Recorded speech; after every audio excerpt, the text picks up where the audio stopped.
Thank you so much for joining us this morning. We have I think a really helpful meeting with some good information to share, and I think more importantly, some areas where we've identified where we really like your input. So before we get started, I believe Bill is going to give us a safety moment. Yes, thanks, Holly. And for some reason, my video is not working, so you don't get to see my bright, shining face this morning, I guess. We'll be sad about that. Yes, so I'm sorry. So I thought I'd talk about something that I know in my household is we're thinking about now as we prepare is spring cleaning, which many of us do, and maybe some of you have started, maybe some of you are like me and have not started that. So some things to think about for spring cleaning from a safety standpoint. So declutter before you start cleaning, which I think I need to do quite a bit of. Go mild, avoid harsh chemicals when you're doing your cleaning. Things like ammonia and other stuff are not as necessary, I think, as they used to be. Read the label on your cleaners and make sure that you're using them right. Ventilation is your friend, so always keep the windows open. Glove up, wear gloves to protect your hands. Use a mop. Don't sit on your hands and knees and do the floors that way. Avoid wet floors. Store your projects or your cleaning products safely in a kind of a nice faraway place, especially if you have young children. Stay safe on step stools. I know that from talking with some of my parents in that way. And then lift with caution. Always lift with your legs. Don't lift with your back. And then finally, stay hydrated. So as you think about it, your spring cleaning, think about those things. Fantastic. Thanks, Bill. So let's take a quick peek at the agenda, and then we can just dive right in. At our last meeting, I'm so sorry. I have people over in the Teams, and I'm the only one that has it. Give me 1 second.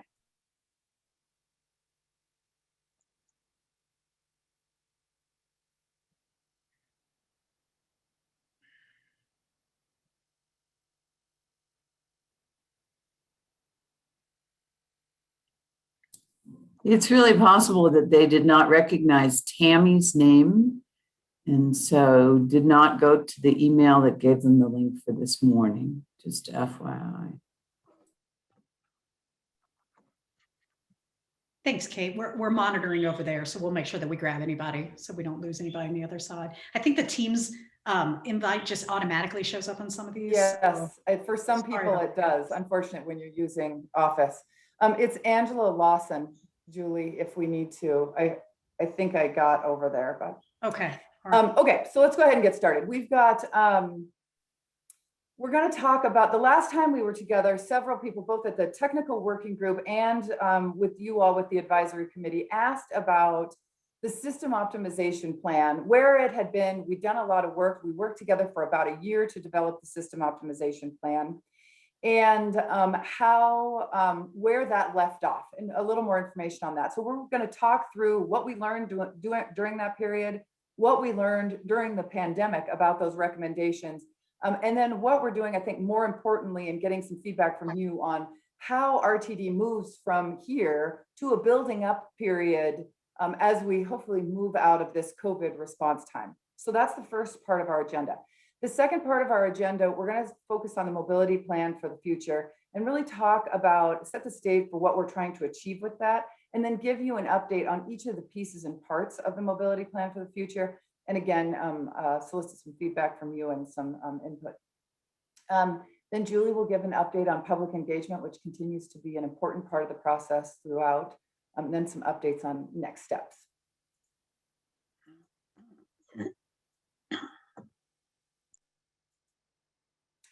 So we're going to start off with the system optimization plan, and there's really three pieces to this that are important, and I alluded to those just as I was just chatting there.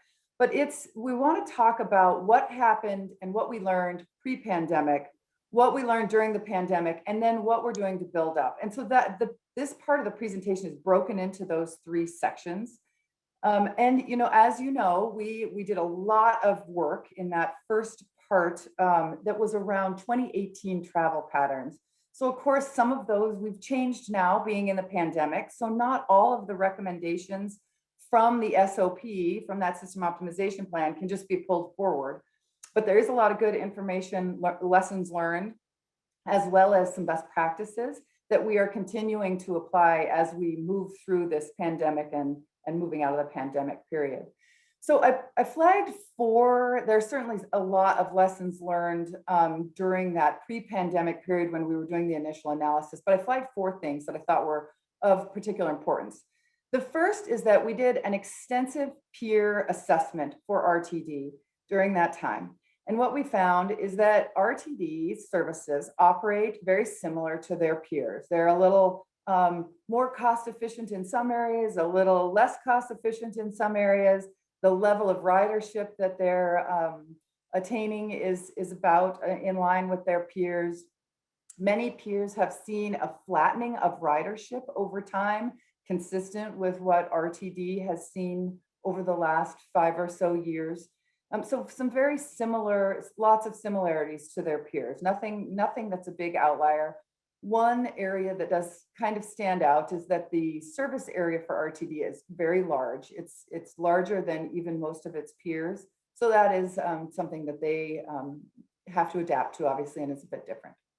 The other thing we heard both from you all and from the technical working group as well as the board of directors is that serving social equity communities is a high priority. And this continued to be, this was pre-pandemic, but as we moved into the pandemic, I think we maybe even heard that more. Social equity communities, essential workers, they are a very high priority. We need to continue to serve them. The other item that was very well supported was the development of a regional high quality transit backbone.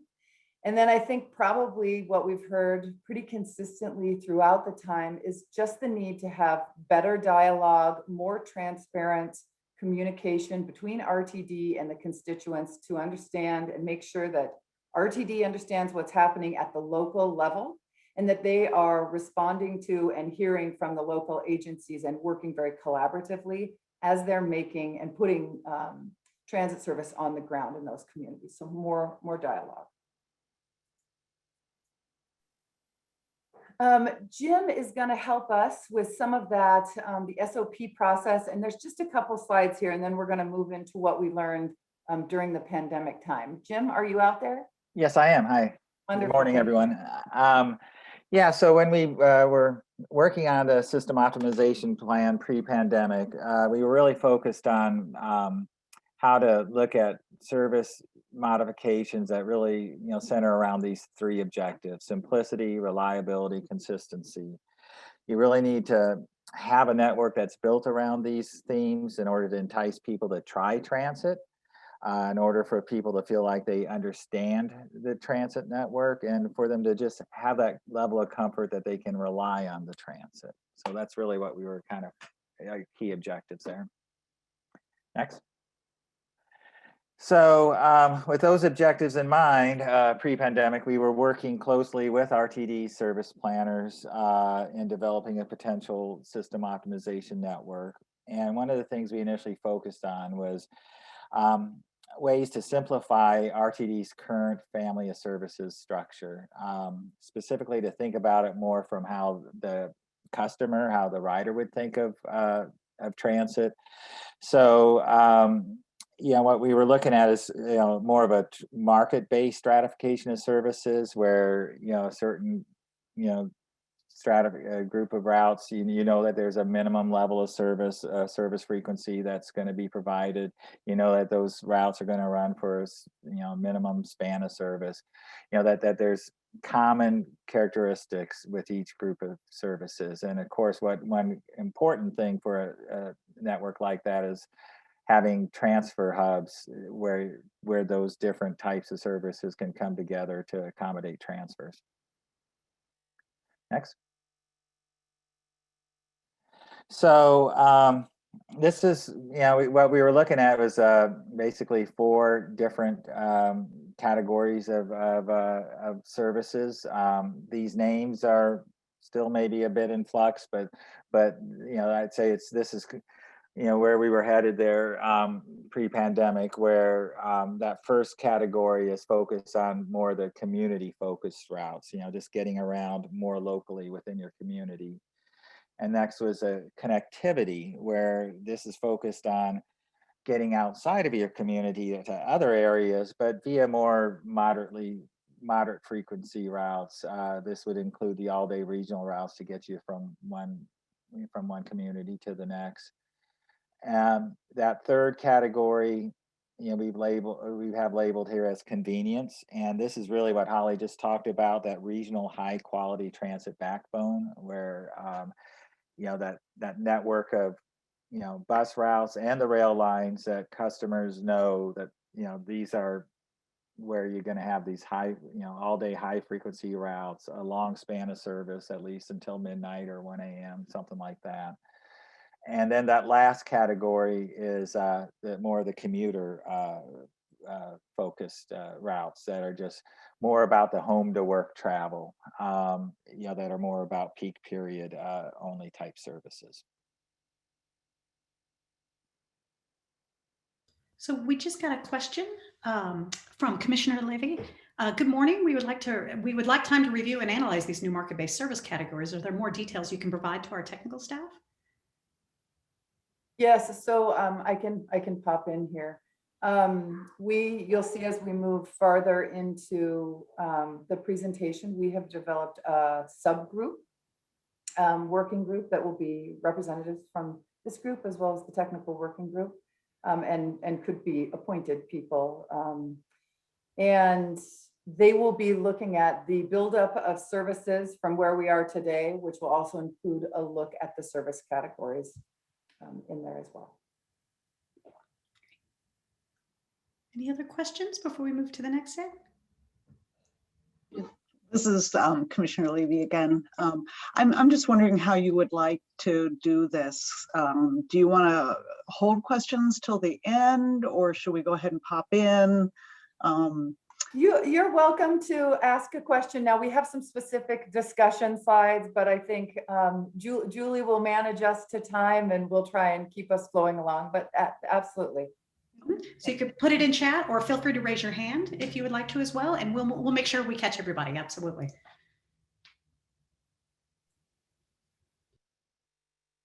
Okay, so the second part, that was a synopsis of what we learned pre-pandemic, but of course we can't take all that forward. Unfortunately, we need to continue to learn about the service, who's using the service as we went into COVID. So this next piece really focuses on that. What you'll see from this chart, I think you've probably seen this chart before, in a matter of a week, RTD's ridership dropped by about half on, these are daily boardings that you're looking at here. So from over around 350,000 a day down to that 150,000. So a big impact that we saw. What RTD did is they took a deeper dive. So where are people still riding? Who's still riding? And what routes currently continue to need service? And their effort here was really around trying to make sure that people that continued to need service and were essential workers that were continuing to use the service, let's make sure that they are still able to get around in this time when services were reduced pretty dramatically throughout the region. So they did a really deep dive, and I love this graphic. I think it's a great way to display the work that they did here. And I realize it's hard to see here, but what you're looking for here, the width of the line represents the daily boardings that were still on the service in that pandemic time period. The color of the line represents what is the portion of riders that are still riding compared to the number of riders that used to ride. So what you're looking for here is fat red lines is what you're really looking for. That means that the service maintained a lot of the riders that were riding previously prior to the pandemic. So the fat red lines are indicative of a lot of riders, and that is a high portion of what was there previously. So we've mentioned and talked about, and I think you all are aware of the importance of maintaining service to the social equity populations. So RTD did an analysis of how that drop in service impacted social equity groups. And Jim's going to give us a bit of the high level overview of that. Yeah, so this slide here really, well, as you know, RT had to, scale back service considerably in response to the dramatic drop in ridership at the beginning of COVID there. And one of the things that the service planners at RTD, had in mind was making sure that as much service could be retained to equity communities as they thought through those reductions. And what this slide here does here is it shows you where the service changes occurred. The lines in red indicate routes that were eliminated. The lines in orange indicate routes that had a significant cut, in this case in service, a reduction, in this case defined as 25% or more of a reduction in service levels. And the yellow is minor service cuts. And then, there's a few that are green, but they were really just minimal, just, maybe minor, tweaks there where there was actually a slight increase. But overall, you can see a lot of those red lines are on the outskirts of the service area. Next. So one of the things RTD asked us to do was look at it on a route level basis, so we identified routes as whether it's a low income or a non-low income route, and whether it's a minority or a non-minority route, and that was just based on the population characteristics along a route. If a route had was above the district average in terms of low-income population, it was designated a low-income route. And same thing for minority routes. And what you can see here, if you look at the two bar graphs on the left, is that low-income routes experienced on average a 29% reduction in service, but those higher income routes experienced a 41% reduction in service.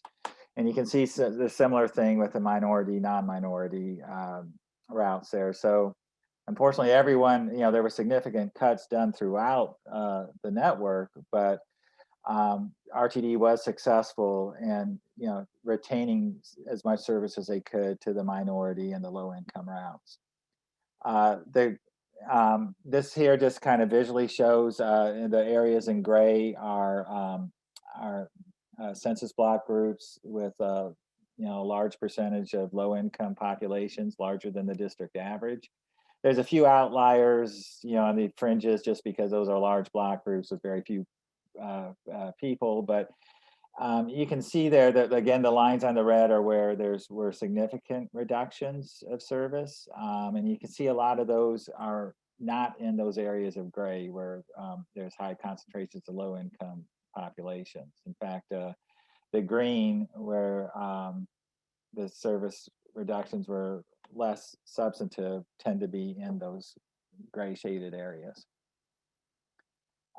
We did the same thing on the next slide for looking at minority populations. Again, the gray areas are census block groups with a high percentage of minority populations. Again, you can see a lot of the red lines where there were significant reductions or eliminations of routes are outside of those gray shaded areas, and the green lines where there was less significant cuts tend to be in those gray shaded areas. So again, I guess the message here is just that the objectives RTDs had in mind when they were going through these pandemic service reductions, they were successful in doing there. I just wanted to also talk briefly about a recent task RTD's asked us to look into. During the pandemic, RTD and our staff as well has been very active in terms of trying to see what other agencies are doing through, regular discussions with peer agencies, through, APTA, the Public Transit Association. They have, weekly calls where operators get online and share ideas of what's going on. But RTD asked us to kind of delve in a little deeper with some peer systems to So I've listed those peer systems that we're reaching out to right now. And really the intent is just to really three things. First, understand just how do they respond to COVID? What are their plans for getting back, beyond COVID? Are they restoring service back to what it looked like? Are they restoring service to something different? And how's COVID impacted the way they evaluate service performance? Are they changing those metrics to determine if a route's being, meeting up to standards or not? So we're in the midst of those interviews right now. I've got one scheduled later this afternoon. So we'll be able to report out to RTD very soon the findings of these peer interviews. Fantastic. Thanks, Jim. So let's open it up to discussion. What were, any questions that you have, please chime in here, raise your hand or put it in the chat. And then what we're looking for some feedback on, I think there's a couple of things to keep in mind. We're in this space where we're looking at how we build up service from where RTD sits right now. And a couple of things to keep in mind. One is that RTD, I'm sure you've heard, is already experiencing some workforce challenges, having enough operators to run the services. So that's going to be a challenge that we have to keep our eye on.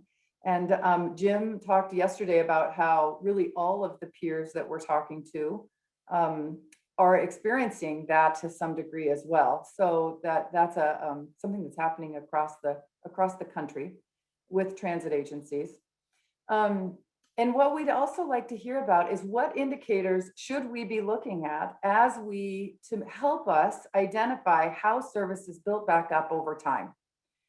So we know that the Downtown Denver Partnership is tracking pedestrian activity. They're tracking office occupancy. I think those are great. That's great information for downtown Denver. And I would love to hear from you all what other ideas you have for us. So we already have a couple thoughts in the chat. Walter, do you want to start us off? Would you like to talk a little bit about your comment? Sure. I just believe that in order for this process to successfully move forward in any aspect, we also need to really take a hard look at the state audit report and the recently completed safety and security peer review by APTA. Those two reports will address a lot of issues that impact operations on a day-to-day basis. And if we don't look at some of the core issues that we have that we must deal with, we will never be able to be successful in any endeavor of trying to reimagine anything. Great. Thank you. Absolutely. We'll be taking a look at that. Director Williams, you had a thought. Helps if you unmute yourself. Or sometimes it's better if you don't. I think that we also need to have, and Walter can help us here, this group needs to be aware that RTD can't just make a service change next week, that there's a whole process involved, including run boards and operator bidding and a lot of things, which is why we do changes I think we're still doing 3 times a year. Walter's nodding, yes. And when we plan, I think we need to take into account the fact that something that we decided today could not be implemented until, where are we now? In the end of May, June, July, August. And that's something we need to consider. Thanks. Okay. Thank you. So I'm trying to keep people in order here. So I think I'll go Councilwoman Maurer next. Thank you. Good to see all of you.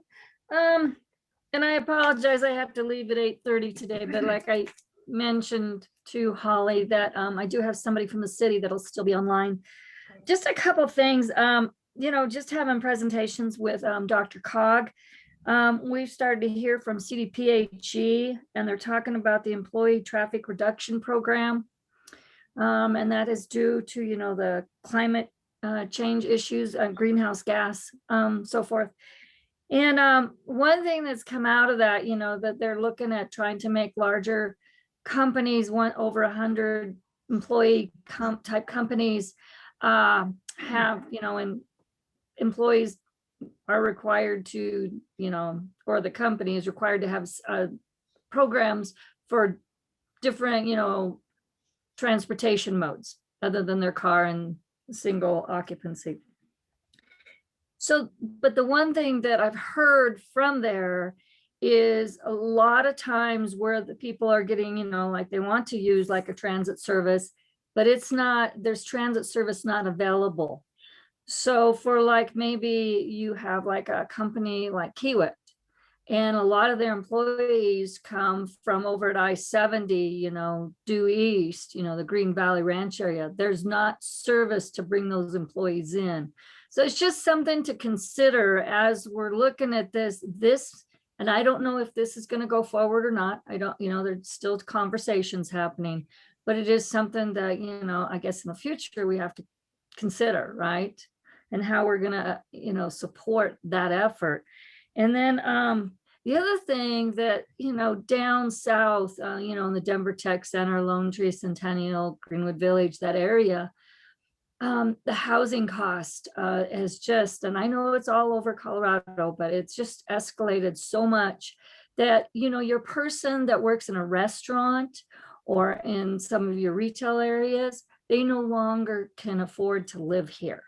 So I noticed this during the pandemic that there's a lot of folks that are just struggling trying to get down to jobs down here. And I know we, just looking at your numbers, what your graphics you provided, that, yeah, we're a smaller percent, but there's still, that's that equity that you're talking about is, before we never thought about that, but now it is. It's a big, big deal for us. So just, I don't know how we address those things. And maybe it has to go back to the agencies. I don't know, but I just wanted to bring that up. So thank you. Those are great. Thank you very much. Really appreciate your perspective on that. Commissioner Levy.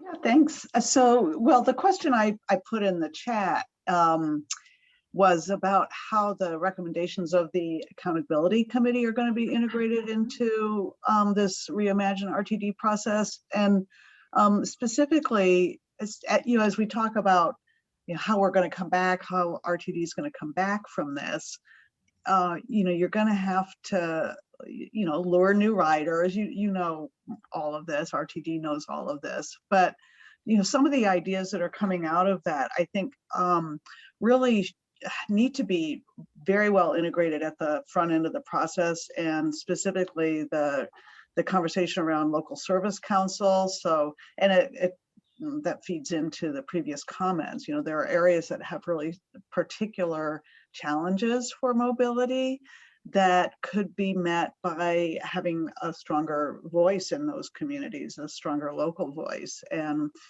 also on the back on the earlier slide around simplicity and reliability, the proposed changes to the fare and pass structures to simplify that so that people know how to get on, how to pay, what it's going to cost, all those things. So I think, we've got and I'm new to this committee, but it looks like in some ways we have two parallel conversations going on. And, just making sure that we're actually integrating those two conversations and get the benefit of the wisdom of the accountability committee, I think is going to be important. And just to this specific question, and taking the perspective of Boulder, so much of our ridership is around students, both CU and middle school, high school students, and just coordinating with plans to have students back on campus, et cetera, would be really important, an indicator of when service needs to be rebuilt. Thanks. That's great. Thank you. I do want to just pause quickly about the accountability committee, because I assume others will have that question too. And Bill, if you are able to jump in, here's what I know. My understanding is that the accountability committee recommendations will come in towards the end of June. I mean, we've been tracking and generally understand what is happening with those. I think the recommendations come in with June. I think conversations will continue is my understanding. The board will review, and once the board has given some direction on we'd like to move forward with this or not move forward with this, whatever their recommendation is, we will weave that into the Reimagine process. So we are tracking it and generally have an idea of what the recommendations are now, but won't take specific action until we get direction from the board. Bill, did I get that? Did I state that accurately? Yes. Yeah, you did. So the report is due on, as you noted, late June, July 1st, actually. And the accountability committee has been talking about having a dialogue, continuing dialogue with the RTD board of directors, and kind of coming back and revisiting near the end of the 45-day period that RTD has to respond to those recommendations. Directors Geisinger and Whitmore formally sit on the accountability committee. Many of the RTD directors have been following the discussions. The Reimagine RTD team, Brian Welch, Bill Soroy, and myself have attended pretty much every single committee and subcommittee meeting. So we're trying to track those recommendations and get ahead in some cases. The Service Council discussion is one that's very interesting to us. And so we're trying, we've already taken some steps at RTD to start moving in that direction for earlier and more robust engagement with smaller subregions of the area, if you will. And so when we have the final report, we think we've been tracking the issues and the topics pretty well. I know our board members have been as well. And it's exactly that intent to then incorporate those that are relevant to the Reimagine. There are some that are beyond the scope of Reimagine, some topics and issues that the accountability committee are looking for or looking at, but we're engaged. Thanks. Great. Thank you so much for that. We've got a couple in the chat. Let me catch up on a couple in the chat, and then we'll get to John Taylor next. Antoine had a question about the big events coming. You know, that there's talk about the All-Star baseball game in July, and curious if RTD would be getting any part of the revenue for that. I don't know if anybody quite knows. So I'll jump in, and Bill Van Meter, Bill Soroy, if you want to jump in, that would be good too. So my understanding is that typically RTD does do some service planning. If there's some opportunity to provide services to move people around, there are some special event services, as you know, that we haven't had any special event type things in COVID, but generally RTD has Broncos ride, and they have a variety of other. But from the piece of the revenue part of it, I think that would mainly come in by way of your sales tax that comes to RTD. So people come and spend their money in our community, and a piece of that does go. So it's not directly to RTD, but it comes by way of sales tax. So Bill Soroy or Bill Van Meter? Yeah, I think that's a pretty good depiction. Another potential revenue source is higher ridership from guests and visitors using the University of Colorado A-Line and local services to get to and from various venues throughout downtown and the region. We are monitoring and involved in at the staff level the plans that are being prepared around the All-Star game to make sure that as best we can, we have our resources aligned to serve that demand. But kind of a key piece that we need to try to balance that with is total available resources, our operators, and continuing that core service to our equity and essential worker population. So layering on the demands from an all-star game is going to be a logistical challenge, and one that we're already looking at, discussing, and working with the organizers on. Thank you very much. Let me highlight a couple more in the chat. Jamie Lewis had a great comment, RTD needs to promote what it has done well with the public so we can get a little bit more of a marketing push to get people in the seats. I think that's a great comment. Director Davidson has to stay on mute right now, but he wanted to communicate that, we just stay in communication with major activity centers as they reopen to give us insight into near-term future anticipated occupancy levels. Great feedback, absolutely. And I know RTD has started doing some of that already. Director Deschelle, do you want to, you said you couldn't get your raise hand button, but did you want to talk a little bit about your comment? Yes, my raise hand button has seemed to disappeared. I've Oh, really no. appreciated a lot of the comments, but I want to make sure that, and I bring this up in our board meetings as well, that we're giving fidelity to the process, which is what indicators should we watch, right? There's a ton of great ideas about that I've heard, and we'll certainly be bringing back, but what indicators should we be watching? And I think looking at micromobility, I think finding ways to see what are our business improvement districts looking at for their return, and really following, as RTD, where people are actually moving as we think about fixed route service, on-demand transit, things of that nature. So really looking at those indicators, and agree with Director Davidson as well. And also certainly appreciated taking lots of notes on the other things RTD can be doing better. We want to make sure we're really addressing the question here, which is what indicators should we be watching to effectively rebuild service? Terrific. Thank you very much for that feedback. I'm going to go to John Taylor next, and then Daya, I'll come back to you. Great, thanks, Julie. So first of all, just echoing some of the comments from Commissioner Levy. It's the university, but also the businesses that are starting to bring back what were their remote workers. And the best indication for me of that, which I think we need to track as well as some of the other indicators that in the report that was just presented, and that is traffic. That is going to be the pulse of seeing the economy come back. And I particularly note that, for example, on the GS route, that was one of those eliminated routes. Well, we're not going to ever know the ridership increase on that until we put the bus back there. And, probably the best indicator for a route like that, but just over across the system, is going to be wherever we see the traffic count starting to go back up. That's where probably service is going to need to be reinstated. So just that key point for us. Terrific. Thank you very much. And actually, Daya seemed to be kind of following along the same kind of thought process. Daya, did you want to talk a little bit about your comment? Sure. I just wanted to echo Sean's comment. I mean, at this point, there's a lot of employers and universities and others that are really returning back into the office.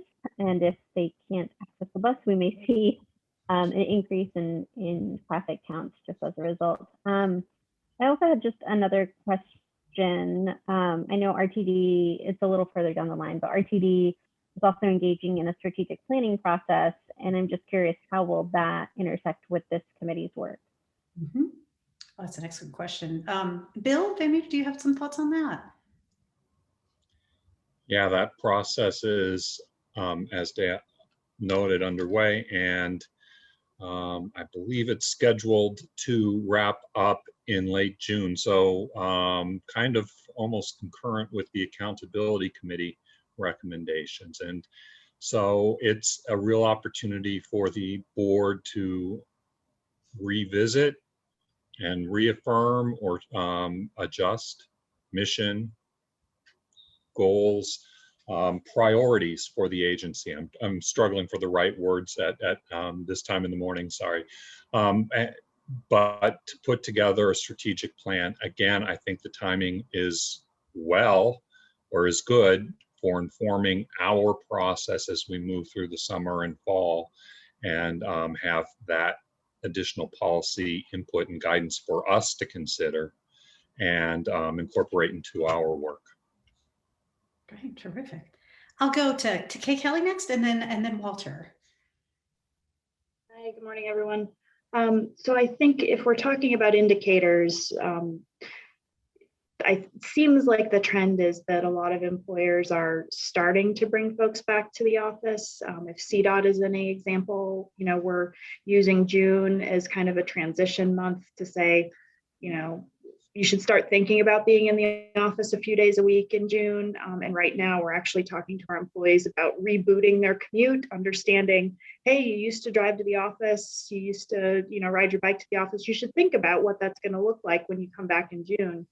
And I think that if we wait until people come back to see what those patterns are, people are just going to drive, right? Like, I think nobody has a crystal ball to know what what things are going to look like in 2 or 3 months.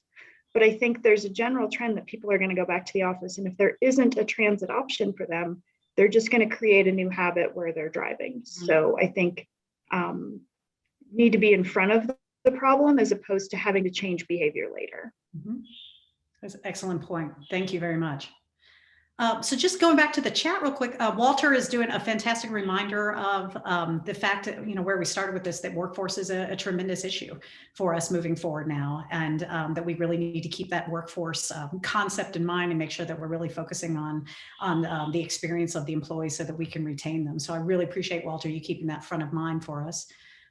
Director Williams also suggesting we work with our partners to see how we can seamlessly move between Lyft and RTD for smile, last mile connections, which is a fantastic tee up for a little bit later in our presentation. We're going to be talking a little bit more about that. So thank you very much.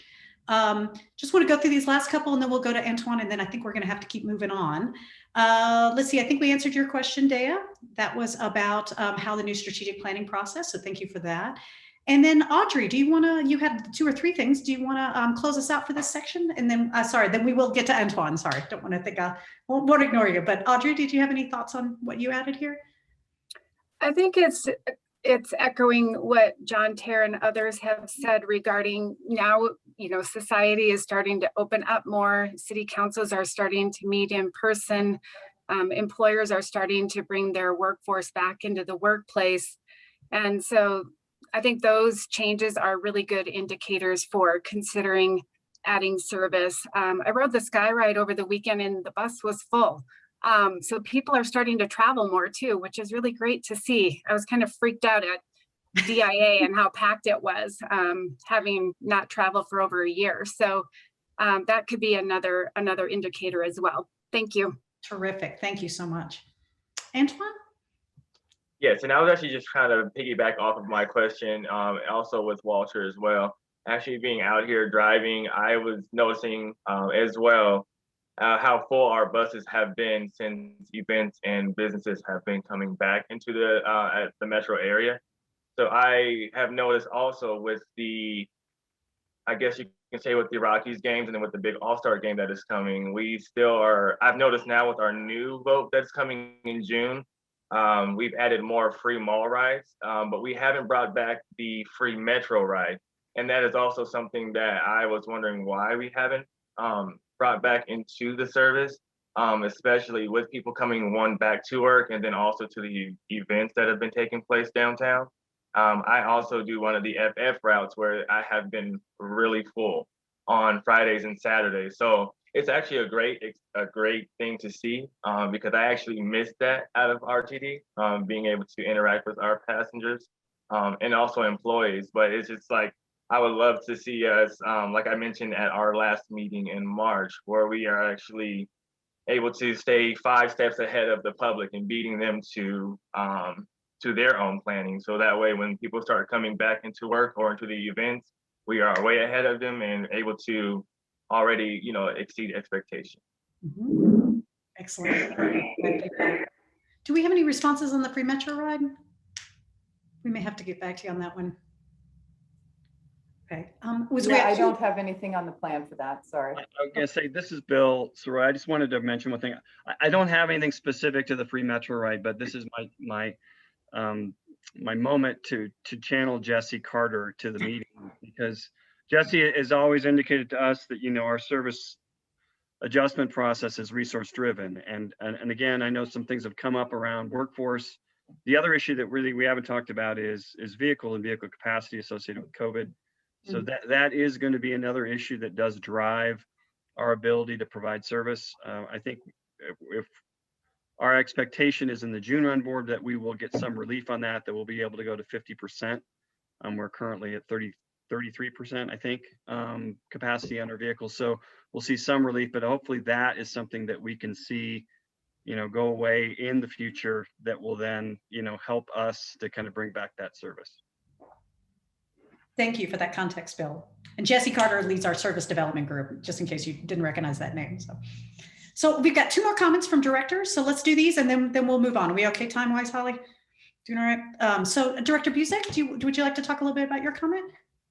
Sure, thanks a lot. You know, there was a recent article in the Denver Post that was very informative that talks about the issue of gentrification, in essence, in that housing prices in the city cores are going up so much that, you know, minority populations are being forced to the suburbs. And you know, as we saw in that map earlier on in the presentation, all those red lines tend to be in the suburbs. So now we've got the populations that we are trying our best to serve moving to the places where transit is being eliminated or reduced dramatically. So we need to follow those trends just to make sure we're keeping up with them. Excellent. Thank you for that feedback. And then our last comment, Director Williams, if you'd like to add, and then we'll jump back into the presentation. Okay, I'll be the RTD cheerleader. I just want everybody to look at the fact that RTD is really trying hard. We have this group, and there's 44 people here today. We have the technical working group. We have strategic planning sessions coming up. We have the advisory council. I sometimes get irked because I don't see any other agency working this hard to try and meet everybody as best they can. So let us at least give a little bit of credit to help us continue to do this kind of work. Thanks. Absolutely. Thank you. That's great. To that end, that is a great segue to this next slide here. And I think Christina is on the line with us, but I mentioned earlier that one of the things that we have heard from this group, from the technical working group, out as we talk to stakeholders, is this need for increased dialogue and transparency. And RTD has heard this, and they have taken some actions to increase this dialogue and make sure that the local agencies and communities are feeling heard before service changes go in place, and to really use that information to inform service changes as they occur. So Christine is going to tell us a bit about this new process that they have implemented. Thanks, Holly. Good morning, everybody. I'm Christina Zazueta, the Community Engagement Manager with RTD. And we have, in fact, been hosting outreach in specific sectors. And I'll back up a little bit to what Holly was saying. We have heard from stakeholders over quite a period of time about our service process, our service change process, our service development process.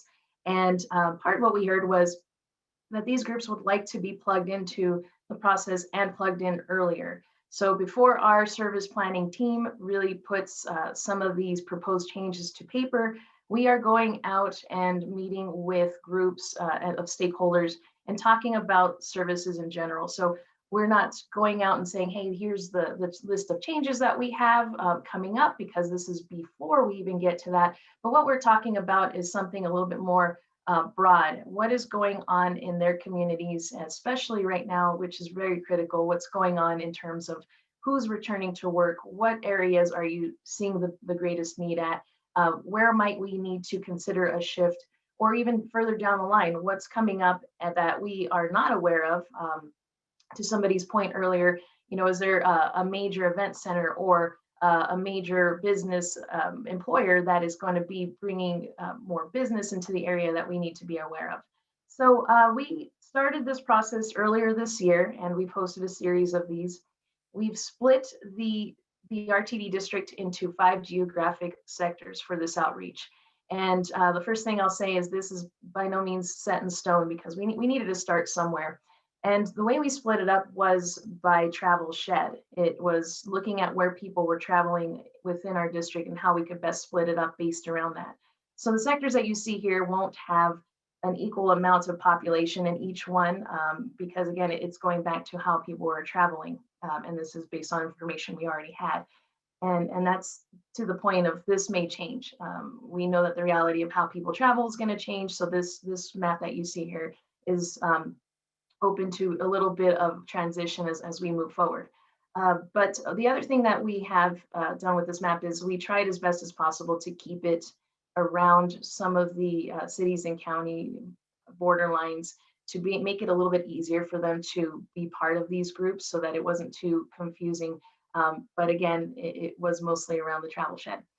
So we started these meetings. Some of the groups that we expanded or invited into this expanded outreach process We're, for example, Denver Public Schools, we included our Citizens Advisory Committee, and we included local coordinating councils.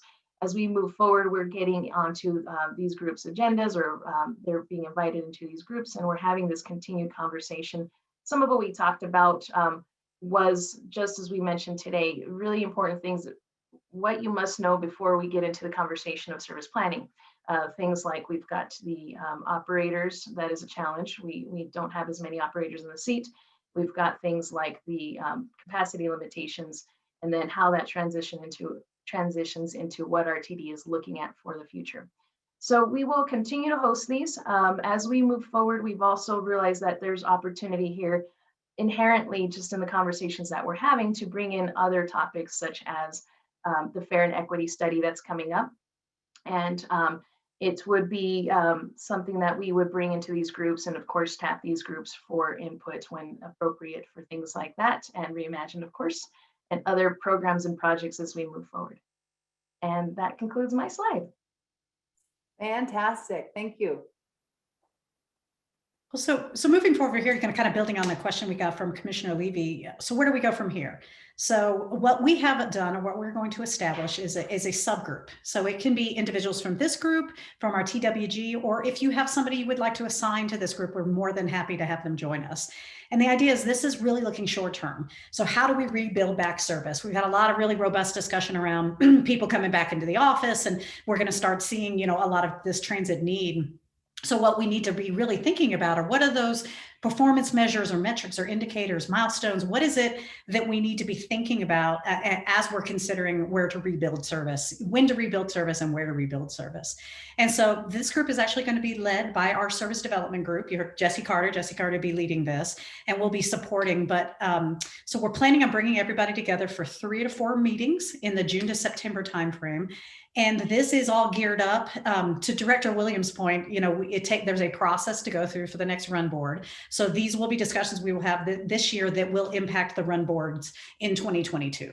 So just so you know, it's a short-term look, really looking at rebuilding service, and we would love your help. We would love your inputs on this. So if you're interested, feel free to put your name in the chat or reach out to Bill Soroy or anybody on the Reimagine team. You can reach out to Holly as well and let us know, and we will we'll get you on the list, and we'll get these meetings scheduled with our planning to have our first meeting in June. Any questions on that? Thoughts? Anybody want to come play? All right, so this next section of our dialogue here is really around mobility plan for the future. So we've spent the first part of our meeting talking about the more near-term response to COVID and route by route, what RTD looks like on the ground. Next, we're going to we want to make sure as we do build up service from this COVID response, that we understand where RTD is headed. A little longer term look so we can make sure we're pointed in the right direction. That's really what the mobility plan for the future is. So just as a refresher for everyone on the call, these are the 6 pieces of the mobility plan for the future. We started with guiding principles that we reviewed with you all during our last meeting. We are soliciting customer input and stakeholder engagement throughout the process for mobility plan for the future. The next piece is the market and travel demand analysis. And I think now more than ever, understanding our markets and travel demand, it's changed. It's not as predictable as at least we thought it was prior to the pandemic. And certainly you've given us some great ideas about what we should be watching and looking out for as we look to how our travel patterns will change moving into the future.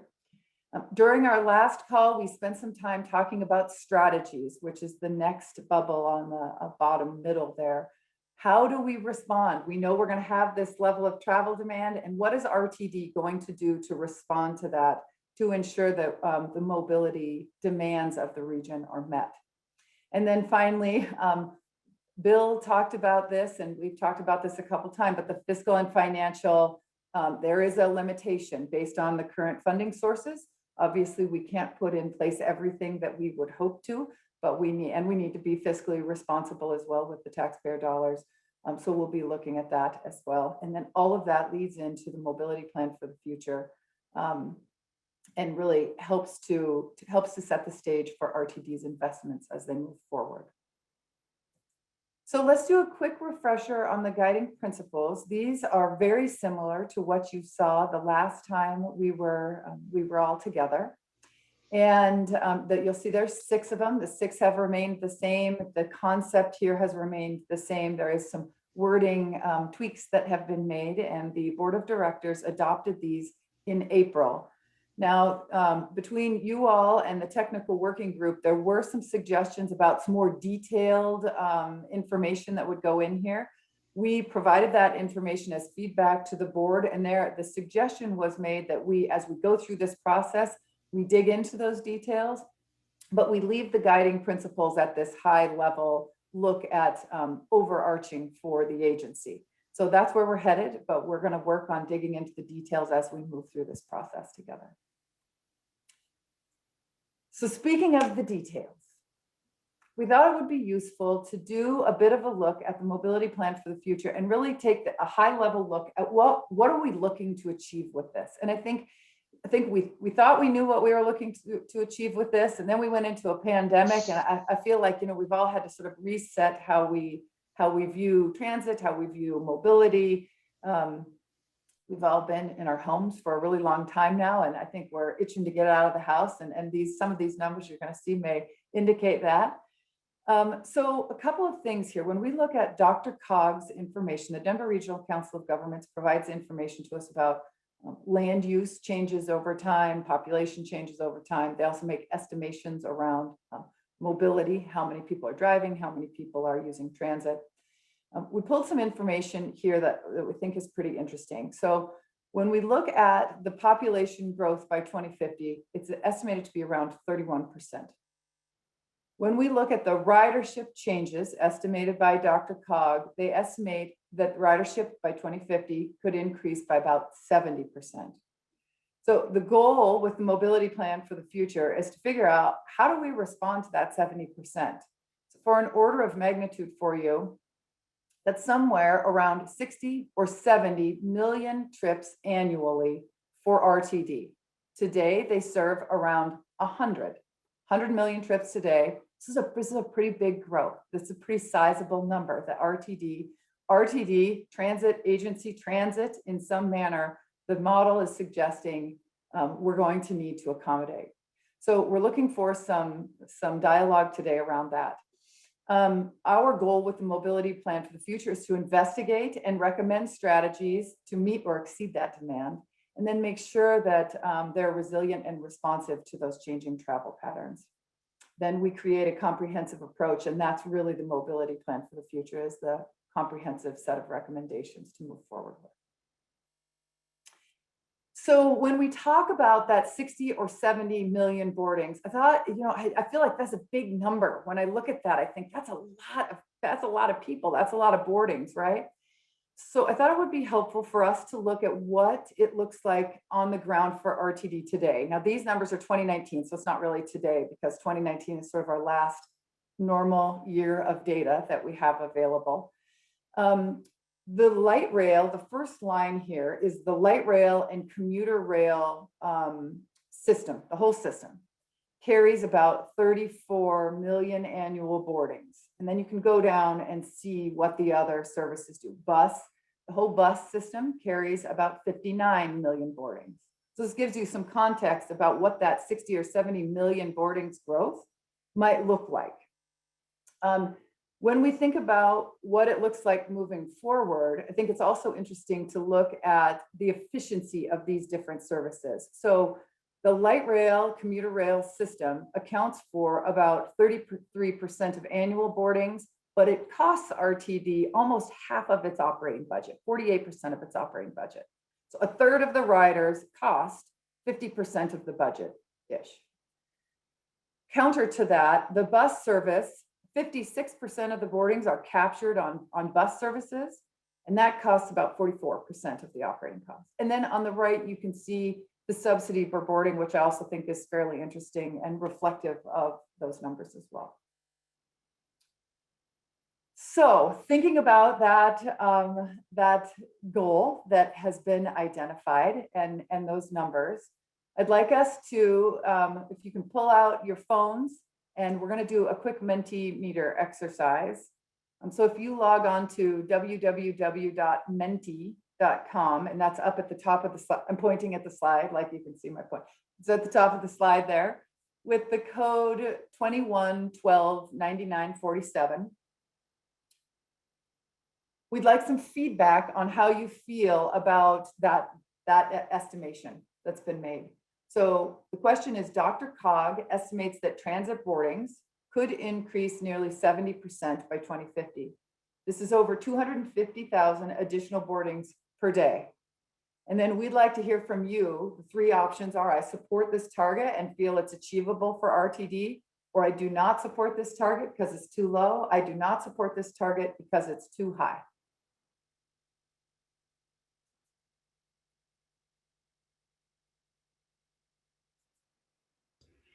So let us know if you're having any challenges with Menti. Just send us a note in the chat and we can we'll get somebody to troubleshoot with you.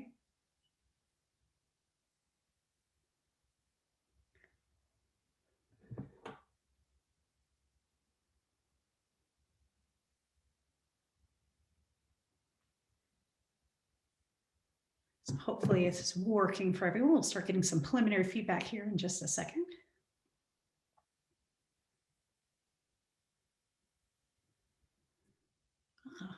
So preliminarily, it looks like there's a lot of support for this goal. The majority are supporting this target and feel it's achievable.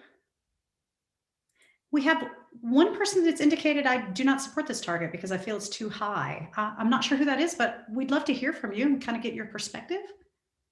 You willing to let me put you on the spot? It is technically anonymous, so you don't have to, but if you have something you'd like to share, we'd love to hear it. Just love to get your thoughts on it. Yeah. Or a few of those that felt it was too low would be interesting to hear from as well. And then we're going to get to the. That would be me. Give it to us. Yeah, tell us about that. Give us some I think feedback. that if we don't, having nothing to do with this group or RTD or anything else, we have got to get out of our cars. We are killing our planet. And the best way to do that is the public transportation network. And if everybody would get on board and start supporting that, then we would all move forward physically as well as figuratively. So I think it's too low. And on top of which, it's 30 years from now, we need all those people to start riding now, or there won't be any Denver left for them to be riding around in. Thank you. And that's actually, that kind of built on Commissioner Levy actually put a comment in the chat right before we started this, is kind of consistent with what you were saying, that future travel market and demand really have to take into account requirements for employee trip reductions, goals of GHG reductions, and other external factors. It's all about, you know, really being a partner in achieving these environmental goals. So I think that's consistent feedback for sure. What about other folks that didn't support it, that thought it was a little bit too low? I'd love to hear your perspectives as well. Yeah, this is Danny with CoPerg. I agree with what Kate said, and I think just if we're going to tackle all the many problems we have, whether it's climate change or air pollution or our safety problems, you know, working to get to Vision Zero, all of those things are going to require a much bigger increase in transit, and the Denver metro area is going to have to really lead the way. So we're the engine of the state.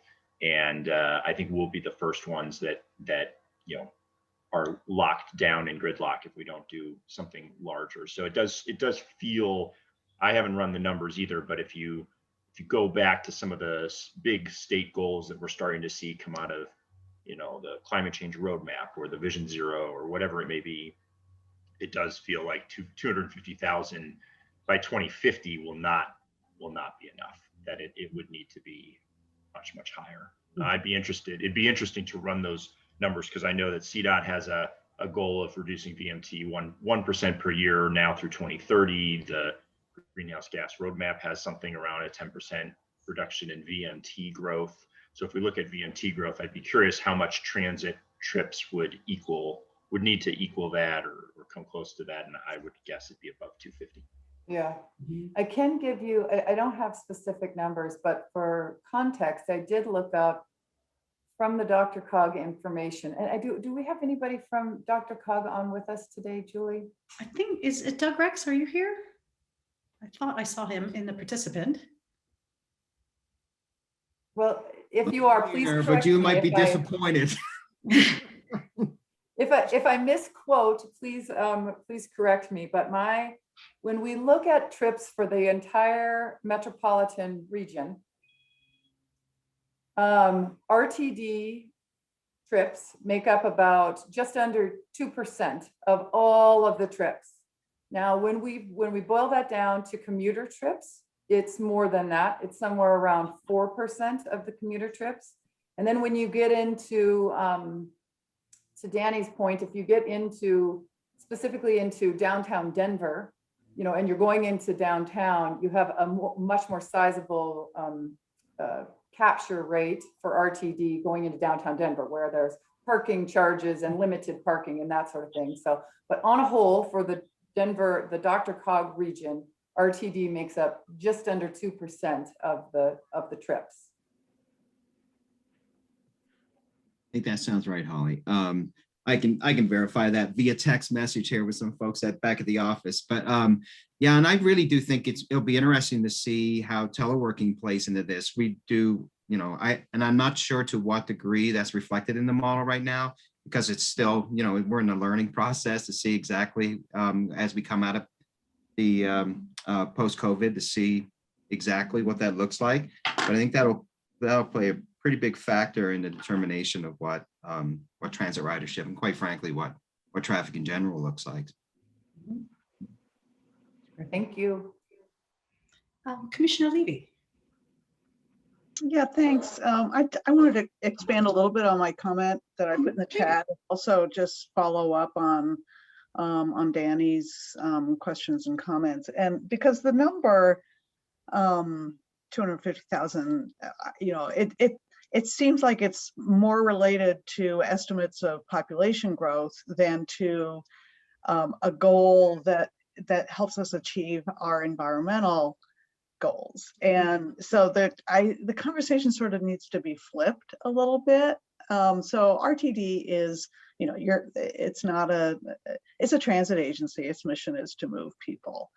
But it really has the potential to be a partner in helping us achieve, all the goals, come into attainment on ozone levels, reduce greenhouse gas emissions, et cetera, et cetera. And so I think we're approaching this from the wrong direction. It should be, how many people do we need to get out of cars to, achieve mobility, sure, to avoid having to spend billions of dollars on road improvements that could be invested in transit and achieve those goals more efficiently. So it's just, I think the ridership numbers and all of that needs to start from a different place, perhaps. I love that context. Thank you.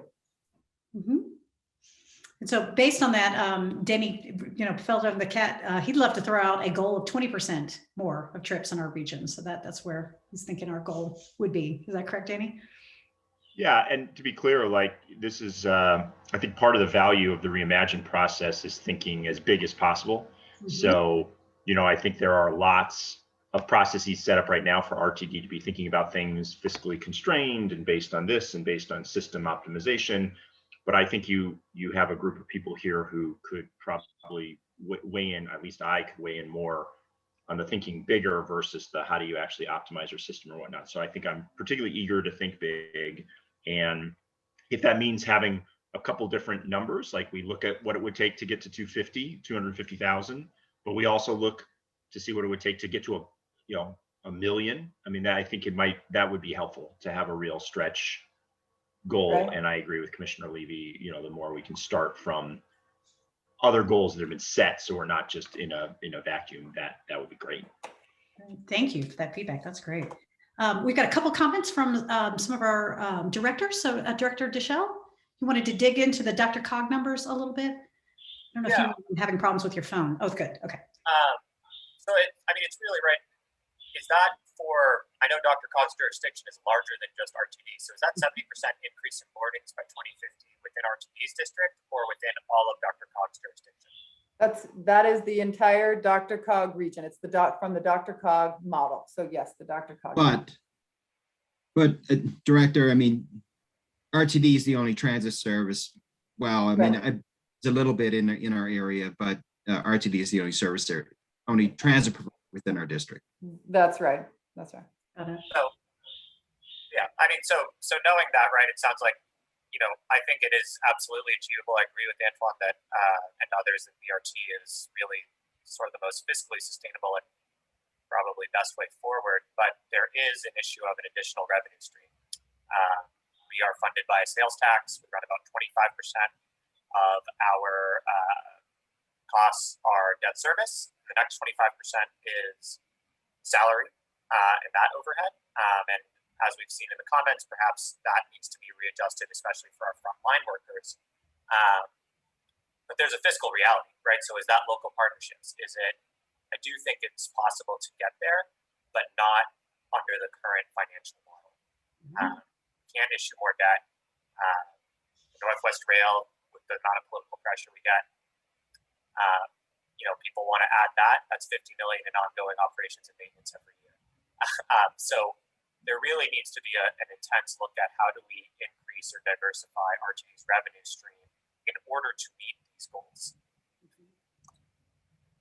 Yeah, I think that's a really good point. And Commissioner Levy, I thought it was interesting. It is certainly population-based as how the travel model works. But with the growth being only 31% in population and 70% in ridership, we can see that likely the revenue coming into RTD from the growth in population is not holding with the growth. So I agree with you that we do need to look at the revenue streams as well as part of the solution. Thank you.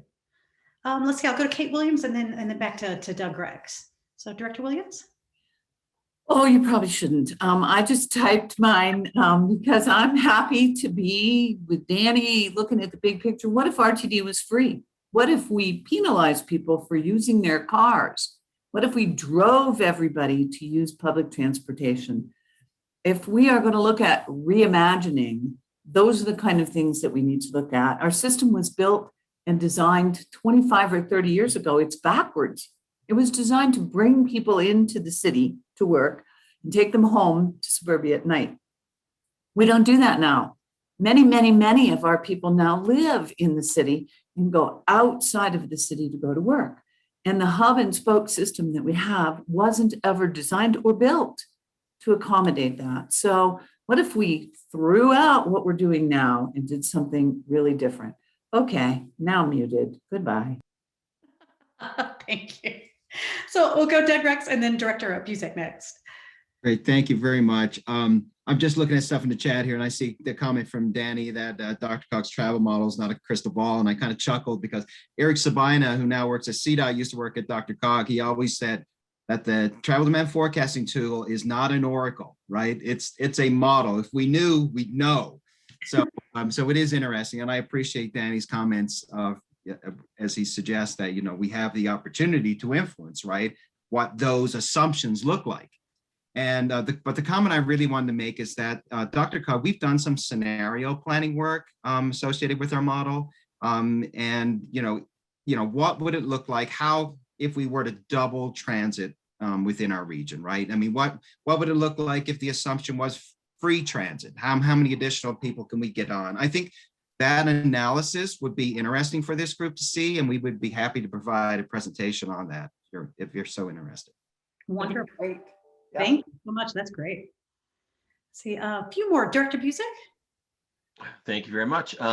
Yeah, I concur with Director Williams. You know, things are changing dramatically in how we operate, and we can incentivize, if that's a word, people to use transit. We just need to make sure that there's transit for them to use when we do those things.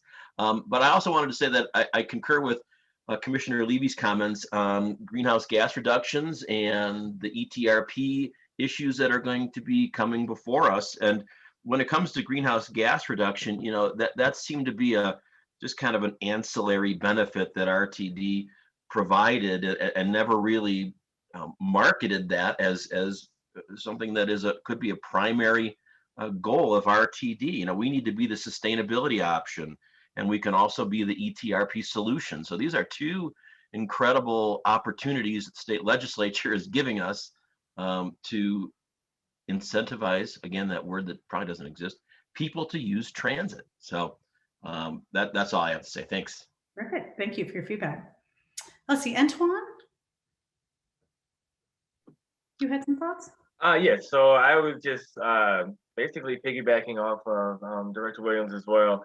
I wouldn't mind seeing free transit in Denver. I would love to see it as far as, like I've mentioned as well, the BRT, the right of way, things of that sort, really getting people in and out of the city, you know, while others are sitting in traffic, and actually adding a plus to our buses where people really don't even know that we are actually full electric bus, you know, or train or things of that sort. We're actually a step ahead of being able to exceed that, and you know, they still are able to be on the buses and trains, and are actually getting to places faster than they would in their vehicles. And so that is one thing I would love to see. I've seen it in other cities as like Salt Lake and LA, where they have that BRT system, where a lot of people for schools and getting in and out of the suburbs and downtown, where it really works really well. And I think, for instance, like that going up and down Colfax or Broadway would be amazing, as we're using it in an electric bus or a hybrid bus, where we are, you know, helping our environment, but you know, our passengers would know that, but kind of not even knowing that, and knowing that they're really helping, one, the transportation and the traffic issue, but also the actual, you know, greenhouse gas and emissions issue as well. So I know we need to keep moving, so I'm going to have Jill LaContour and then Mayor Millet, and then I think we're going to keep going on the presentation. In the chat, we've got a lot of thumbs up around free transit and a recognition that we would need to find additional funding, obviously, for that. So we'll go to Jill and then Mayor Millet. I don't have much to add beyond what I put in the chat and Doug Rex already read, which is basically the travel model is not a crystal ball. And so we shouldn't get too fixated on that being set in stone. We should decide how much transit ridership do we want and how do we get there. Got it. Thank you. That's great feedback. And then Mayor Millet. Hi guys, sorry my camera is not on as well, but I just wanted to share that, and I don't want to be Debbie Downer here, but the idea of free transit I think is very appealing to a whole host of people, but is it really within the bounds of what the RTD to make that happen? And from where I sit right now, it isn't. I mean, it really would require statewide action on that. So I almost like the description Doug Rex talked about, the scenario planning. So what's a realistic goal that can be achieved with the system as is today? And then what is our aspirational goal that we would like to shoot for? Because I think suspect we would hear a lot of pushback from folks about free transit, but I still think it's worth exploring what would it take in our region to accomplish that. And it really is beyond what RTD is able to do in and of itself. So just wanted to put that out there. Thanks. Thank you. Holly, you want to keep us going? Yes, that sounds good. So I think you've started to touch on some of these throughout this dialogue here. We have several aspects of the mobility plan for the future that we just want to give you updates on, this one in particular, and then we would like some feedback for you. This is really starting to touch on what does RTD look like? What services do they provide? And then we're going to do a little survey as well to figure out a bit more, to hear a bit more from you on that. So Amy, do you want to get into a bit more detail here? Sure. And, I think that you guys have been highlighting some of this. And obviously in the strategy session that we had at the last meeting, we started identifying some of the tools, some of the advances, some of the technologies, if you will, that help us meet that high growth mode that we think of when we think of transit. And when we talk about transit, I think there's several areas that we're going to do a deep exploration in about what it means to really sort of advance rides and ridership. How we look at the first mile last services, how we think about mobility as a service and on demand, and where we look at our parking. But I think the important piece is how we weave and put all of these pieces together. Obviously building on the work that has already come out of the mobility choice blueprint and the work that's there, the first last mile planning that RTD has already done. There is a suite of options that we're looking at about mobility as a service. And all of these are at different stages of development. And what we're going to be evaluating and looking at is how do we take the concepts and ideas that you all were talking about? How do we take what's happening nationally and internationally in a trend side? And then how do we weave that together into a more distinctive modeling process and scenario planning process? So Doug, I think to your point, really taking in some of that scenario planning and actually trying to create, I'm not going to say actual models per se, because as we know, that is difficult, especially as you move to a 2050, but projections and prognostications, if you will, that really assess and look at how do we path there. So I'll use an example, for instance, how do we think about on-demand services, perhaps that are for first mile, last mile services that create access to our high capacity bus rapid transit, Antoine, as you were indicating, that allows us then to rethink what we do in our parking structure. So right now, for instance, let's say 50% of our folks are accessing our transit vis-a-vis the park and rides. Let's say that changes because we projected that over the future that we really have less than 5% who are doing that because they are either using different modes such as bike share, ride share, scooters, et cetera. How they're then taking perhaps first mile, last mile services, even ride share, or perhaps in the future as it's automated service that are bringing people in. Does a parking system then shift to a park and ride, or perhaps more of a mobility hub and a kiss and ride? So as we weave that together, the bigger umbrella that we're going to be placing upon this is the organizational structure and framework that plots the path that allows us to get there. So really trying to put pen to paper on the steps organizationally, structurally, from a workforce side, from a organizational structure side, from a goal setting side, on how this all fits together. So that's what we're looking at as we move into this. But a big piece to this then is the kind of role as an organization that RTD looks at when we think about these options. So if we want to flip to the next slide, you know, as we were talking in strategies and the like, a lot of things are starting to shift and move about what defines as mobility. And you talked about, and we're seeing, for instance, transit agencies around the country, such as in Austin with Cap Metro or even LA Metro, where they're starting to incorporate different mobility services in under their umbrella. Others who are serving as integrator that are pulling a variety of different mobility services together. And one of the questions that we wanted to ask you as we think about this structure and we think about the approach that weaves these tools and these advances into sort of the everyday of what RTD is, where RTD should be in this. And so Holly, I didn't know if you wanted to add to that comment on the survey as we go through. Yes, so we asked this question of the public over the summer when we did a survey of the public. To what level do you think RTD should act as a full transportation provider or as an integrator of transportation services in the region? Now, when you get into your Menti on this one, it's important that you're looking at this slide because it gives you a bit more information about what those two definitions are. So on the left side, the integrator is really that creating partnerships to provide services that you don't provide today, such as shuttles, bike share, scooters, car share, that sort of thing. On the right side, the full provider is you provide the services you provide today, and you also directly apply and operate the car share, scooters, rentals, you know, other things yet to be determined what those are, but that you actually operate them yourself under your umbrella, as Amy calls it, within your portfolio, or you integrate with other groups to just coordinate with them. And Mentimeter didn't let me put this many words in the slide, hence you having to have this modified slide up here. And please note that the Menti code has changed. So the code is on the top of the screen for this one, the 5687875. Well, I don't know why it's changed, but apparently it has. Katie, is that accurate? No, it is not accurate. Use the one that everyone is already using. We have lots of participants already, so stick to what you're doing. Okay. Sorry about that. And if you're having any issues with Menti, just send us a note in the chat. We'll be happy to help you out. Can you put that other code back up, please?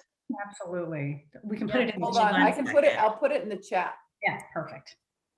Just a minute here. Thank you, Commissioner Levy, for letting us know that. Maybe. The correct one is on the top of this, the live version. Okay. 2112-9947, great. Interesting. This is very similar to the feedback we got in the technical working group yesterday. That's interesting. I have a question. Yes. So I heard Director Williams actually speak about this, but I know we have like really great partnerships with a lot of great people around the city. And so is there a way to add incentives for people using RTD as far as train or our buses or our free services that we provide? As for instance, if you use RTD for 1 week or 2 weeks or 3 weeks and so on, you get 5% off with Excel in your bill, or things of that sort. How does that ever foresee as far as becoming an option?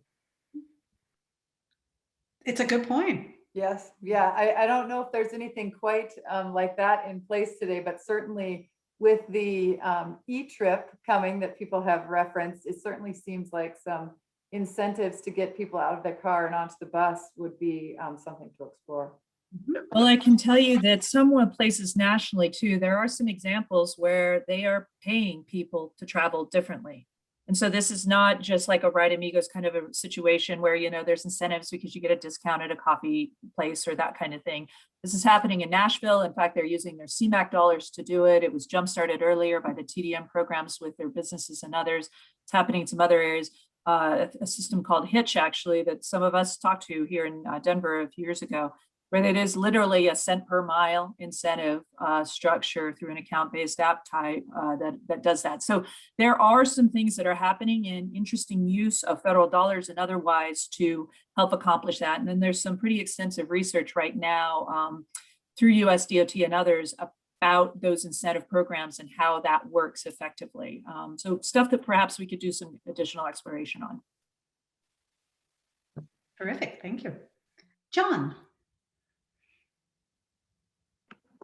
So just for me, I'd love to have RTD engaged in this work, but I don't know that RTD should do this work. So if, I put it right in the middle too, I would put it at a 10 in terms of, engaged, but not doing it. And where my head goes with this is, and it relates somewhat to the incentive notion, but the idea is that the local communities have the best sense of where these first and final mile connections would be most useful, and they have the relationships with the different operators in their communities. To me, where RTD could play in is to say, listen, if you're going to complement a regional service of RTD with a first and final mile connector, we'll offer some cash incentive to support you initiating it. I think that then you would ask the local community or area to put in some additional resources themselves to fully fund that service, just to show some buy-in. But to me, that's the role that RTD could play in a very positive way in driving that kind of service option. There was some similar dialogue yesterday with the technical working group. There was a fair bit of dialogue around where they asked me, where's the option, Holly, for RTD to just stay in their lane and do what they do well, and the local agencies doing more of that? And I've been thinking about it since that meeting, and now, to try and, it almost seems to me like RTD provides the most value when we talk about what they do really well and why they're in place, is because you need those regional connections between the agencies to support so that Boulder County can do something, and it doesn't always have to involve the next agency over or whomever, just as an example. Yeah. But I appreciate your comments. Thanks, John. Yeah, I say put the regional back in regional transportation district and focus on those regional connections, and then let the local areas toy around with what they know about their local communities and and support that through whatever funding assistance RTD can provide. That would be my suggestion. That's great. Thank you. Thank you very much. Commissioner Levy. Yeah, thanks. Yeah, I really want to support what John Taylor just said. And it's RTD should do what it does best, what it knows how to do, but it has to be able to integrate really effectively and seamlessly with these other modes of travel. So I think we would not be making progress if there weren't a way for RTD to have a relationship with the entities that are really serving the micromobility and first and last mile sorts of needs. So, yes, we have to be cognizant that transit alone isn't going to serve all of the mobility needs we have. And to that extent, you want to lean towards being a full provider, but that's not RTD's expertise. So I think I'm saying basically what John said, which is that there have to be really robust relationships, I think, so that this all works together, because that's ultimately what we need. Great. Thank you very much for that feedback. Other thoughts on this? Does anybody feel a little different? Feel like RTD should be more of an integrator, or more of a full service transportation provider? What are the thoughts out there?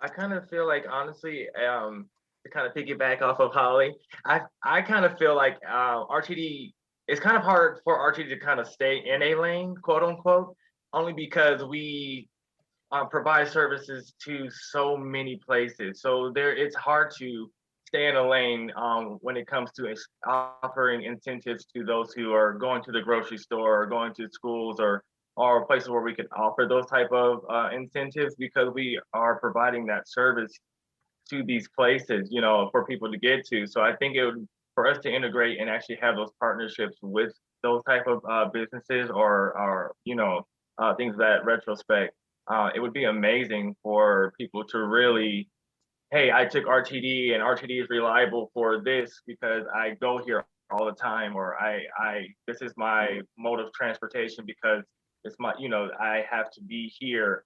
And RTD seems to be the, in retrospect, the way of getting there. Unfortunately, with the pandemic, it's kind of foreseeing that, but we are, foreseeing that we are the mode of transportation through all of the counties that we go to and the way of getting around. So I think that we wouldn't be able to stay in a lane. I think I would love to see RTD exceed out of that quote unquote lane, because we are so broad and amazing at what we do. That's great. Thank you. Yeah. Let's see, who's next? Audrey.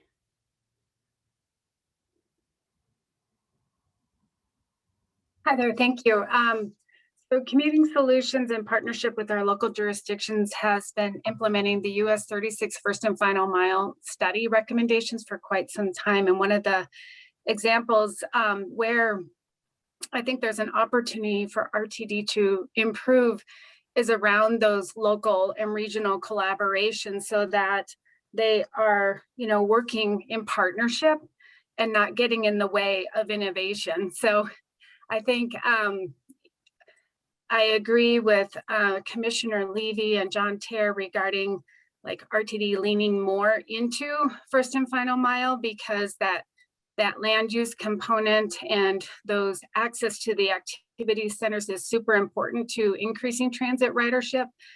And I think, just as we've said all along, RTD increasing their willingness to be a partner around innovative ideas and not getting in the way of innovation, which is something that we've bumped into, in particular related to wayfinding, corridor branding, bike and ride shelters for secure bike parking, et cetera. So I think that partnership with locals is super important to actually implementing projects that really work.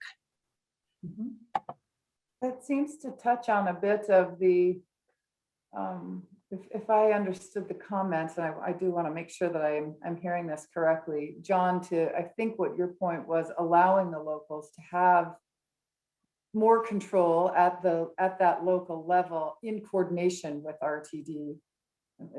Did I get that right?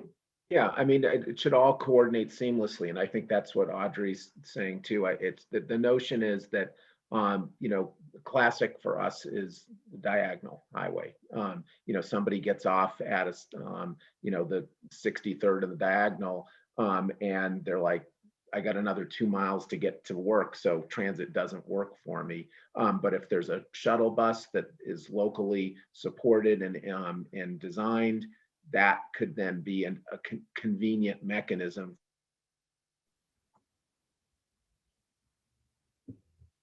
Uh-oh. I think he froze up on us. Oh, darn. Okay, but that was good. That was helpful. I just wanted to make sure I was hearing that, because I feel like for them to then use transit. Did I freeze? I'm sorry. You broke up a little bit for us there. If you want to go back. Cool. Do you want me to go?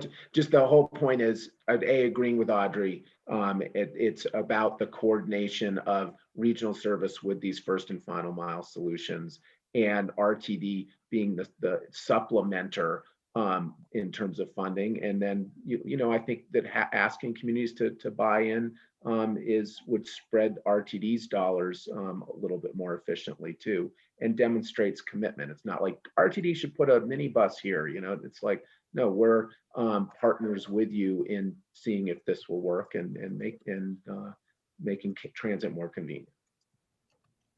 Just to finish my thought, I think RTD is in a unique position to bring best practices and national examples to the Denver region and to pilot programs, which then locals, et cetera, could implement based upon the effectiveness of those pilot programs. So I think that's a really unique place for RTD to serve, to attract mobility as a service providers in the private sector to come and invest in the Denver region.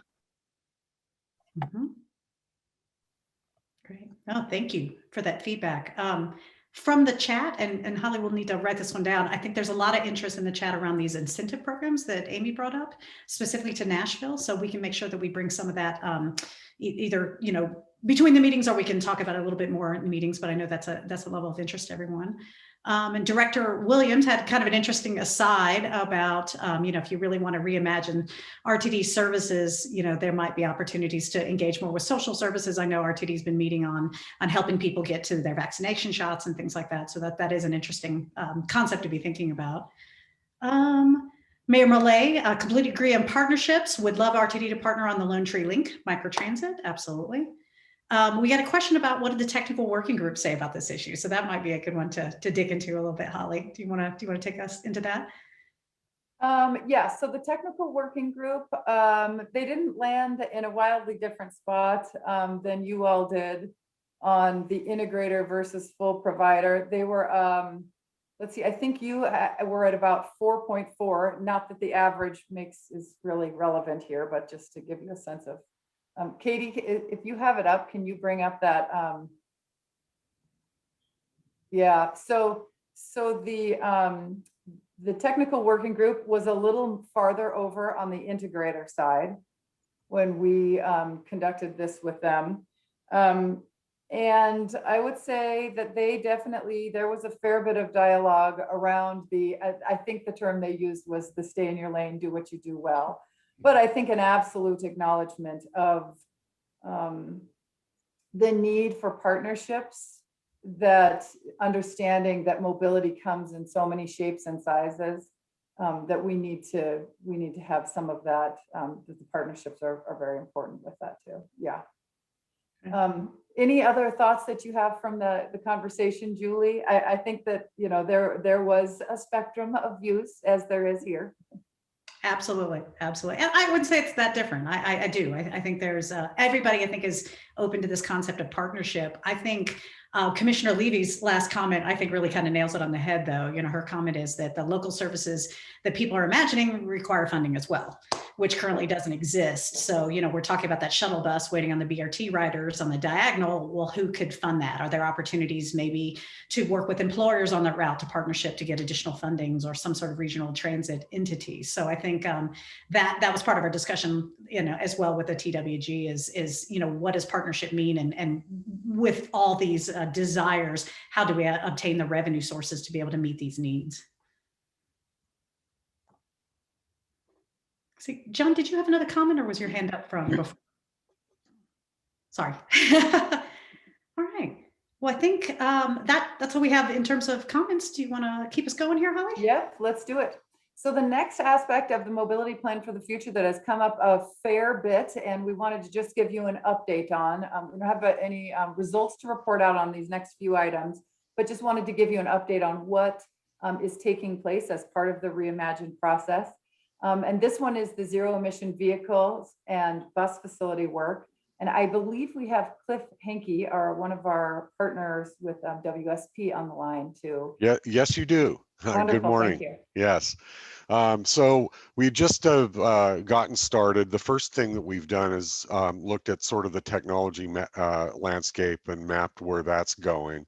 And that will be useful and will inform our the rest of our work. What we'll look at is what we've had to do is basically use the 2019 as a baseline data. It was sort of generally agreed that was what was most available and sort of reflected where the full build out would be, at least in the near term. And so the next thing we'll do is take those technology assessments and map what that looks like from a performance standpoint, because as many of you know, electric vehicles have range limitations right now. We'll also look at where that's going from a technology perspective, and we'll look at where you might need, say, layover charging, so-called opportunity charging if it's a battery electric bus, or we look at fuel cell options as well to some degree. Now, we're also looking at the facility modifications and what it takes at the facility to modify those as well. And so we're basically answering two sort of fundamental questions.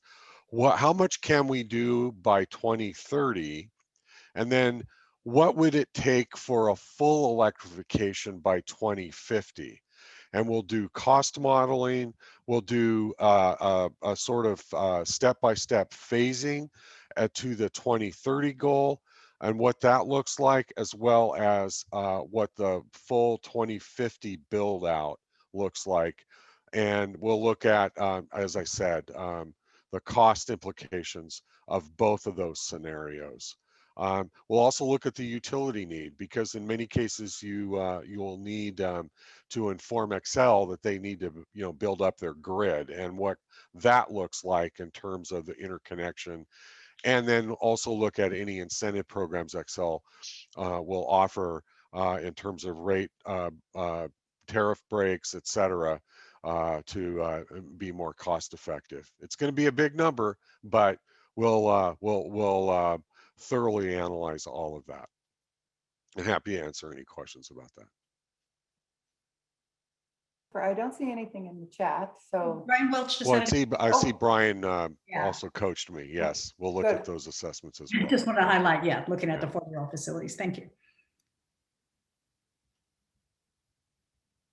Okay, the next item that is occurring as part of the mobility plan for the future is to give a review of the current district boundaries. So we know that there has been growth outside of the current RTD district that creates some demand outside the area, which is pretty hard to serve. So looking at that and what DRCOG anticipates, working with the local agencies, where that growth is expected to come over the next 20 or 30 years. And understanding if the RTD district should grow to respond to that. The other area is looking at, there are some areas within the RTD district that are particularly challenging to serve and maybe don't have the density of land use that makes transit the most cost-effective solution for mobility. So looking counter to that, you could either expand the RTD district or you could contract the RTD district and really understanding the fiscal feasibility of that, and make a recommendation around that. Now, I mean, it's been brought up that clearly there's a lot of political issues around all of this. We're going to start with data and try to make sure that we understand the implications of it and bring that back to you so that we can have some dialogue around what those recommendations might look like. No results just yet. And Brian answered your question around the timing. I apologize, Holly. No, that's fine. We just got some feedback, some good ideas from Walter about area needs related to the boundaries. So I thought that was really helpful. Okay, super. And then the last area that we wanted to draw attention to is the workforce challenges. So we've talked about this a couple times during the meeting, RTD, that there are several workforce challenges in the hopper.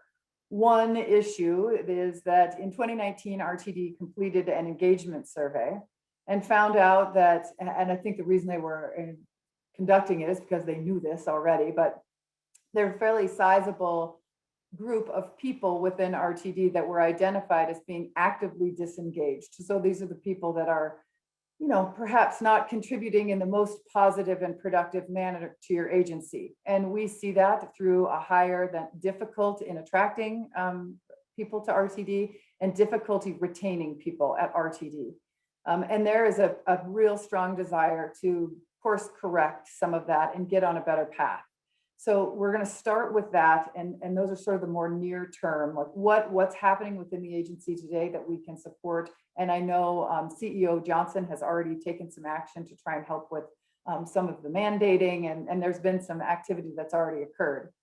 The second piece of that is looking a little bit farther out and talking about what the workforce of the future looks like. So if you continue in the big picture, if you continue to not be able to attract as many operators as you need, does that force RTD into more of an automation, system as we move forward?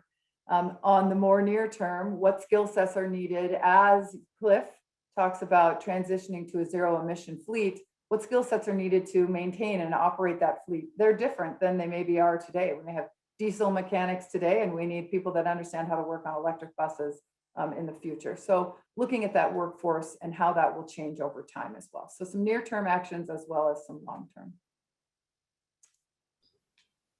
And then we're on to some public engagement, Julie. Great, thank you. So the last meeting we had with you guys, when we did the brainstorming, we talked about the guiding principles, we got your feedback, and then we talked about strategies for those. That was fantastic. We got just so many great ideas from you. It was a really, really useful part of our time, and really appreciated your inputs. And really that triggered us to say, you know what?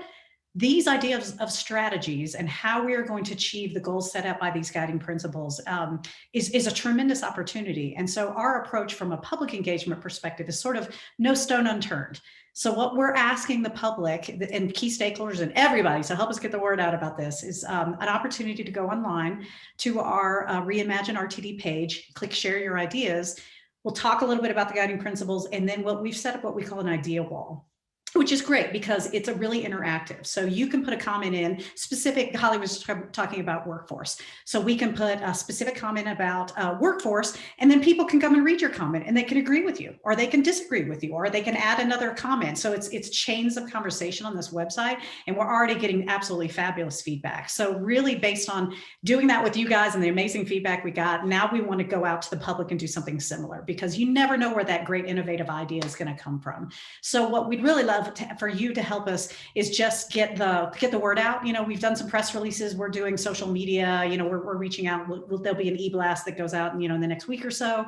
So any thoughts you have on just helping us, let people know that this survey is out here, and that we would absolutely love your feedback, because it's going to help us. Having just all these great ideas is really going to help us as we formulate the plan and start coming back to you over the next couple of months with specific suggestions. So that's where we are from a public engagement perspective. Love to your help on getting the word out, or to engage directly with us in the idea wall as well. So just real quick on next steps, and then we've got a couple of minutes. We can just open it up to overall questions. Given that we were paused because of just the nature of everything going on with RTD and getting the general manager on board and all the rest, we have extended the schedule of our project for a couple of months. So you will be sending, you'll be seeing new emails from Holly. Just, I think it's 1 or 2 additional meetings that we hope you'll continue hanging in there with us on, because we really appreciate that. And that'll be a really important time period for us, because that is when we will actually be presenting the results of a lot of our analysis. At the next meeting, we're going to talk a little bit about some of these future scenarios. We mentioned before we were going to get into scenarios. We weren't quite ready to do that this time, but we will be getting into that in July a little bit more, talking a little bit more about the zero emission vehicle updates and the fiscal financial update, because we haven't talked too much about that piece. Let us know if you are interested, either add it in the chat or feel free to reach out to any of us, Bill Soroy or Holly or anybody, if you're interested in the subgroup, where we're really going to get into what are those metrics and indicators and performance measures we need to be thinking about for 2022. So let us know. We'd love to have you engage in that. And then our next rounds of meetings will be in July. So July 15th for the advisory committee. So right now I'll open it to questions. I did see we got a couple things in chat. Let me see. Director Deschelle, do we even have any individuals gave comments versus total number of are you talking about the idea wall specifically? Yeah, on the idea wall specifically. Yes, we can pull it out, and Katie, correct me if I'm wrong, but we can pull out every single individual comment and throw it into a table and absolutely look at it. So you don't have to look at it in the format of the chains discussion, but we really want to interaction. In terms of our public engagement, do we know how many individual people commented? We said there's thousands of comments. So I could go in and make 1,000 comments. Oh, I see. Partially. So if you're looking holistically at our overall outreach that we've done, we did do a true statistically valid community-based survey.